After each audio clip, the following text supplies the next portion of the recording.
Flash mob di commercianti artigiani in Campomarzo, allineati a 2 metri di distanza l'uno dall'altro, mascherine e guanti. I titolari di negozi, bar, ristoranti, agenzie di viaggio, parrucchieri ed estetiste, sfidando il divieto del prefetto e il rischio sanzioni, hanno declinato la loro festa del lavoro, un minuto di silenzio per quel lavoro che rischiano di perdere in un primo maggio ancora segnato dal lockdown. Potremmo anche dire teniamo chiuso ancora, ma vogliamo allora qualcosa di concreto da parte dello Stato. Spero di continuare, altrimenti la storia sarà chiusure totali, come faranno in tanti, e questo sarà un grande dolore per noi vicentini e per tanti.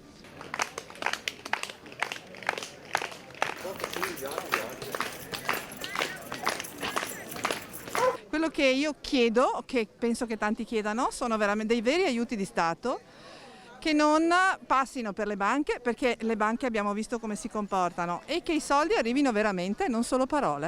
Il negozio da un mese e una settimana, poi ho dovuto chiudere per l'emergenza Covid, chiedo di poterci fare riaprire perché il negozio è stato sanificato.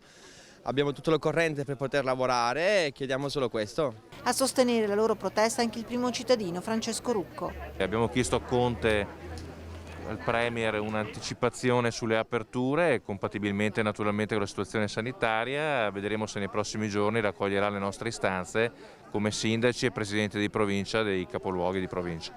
In questo momento la cosa che mi dà forza è la solidarietà di tutte le categorie. Mi fa sentire veramente un'energia che non percepivo veramente da tanto tempo. Non c'è assolutamente rivalità, competizione, ma c'è unione, forza lavorativa. Così come sono arrivati in circa 200 in Campomarzo con i loro cartelli, tranquillamente in maniera composta sono tornati a casa, in attesa che il governo batta un colpo in loro favore.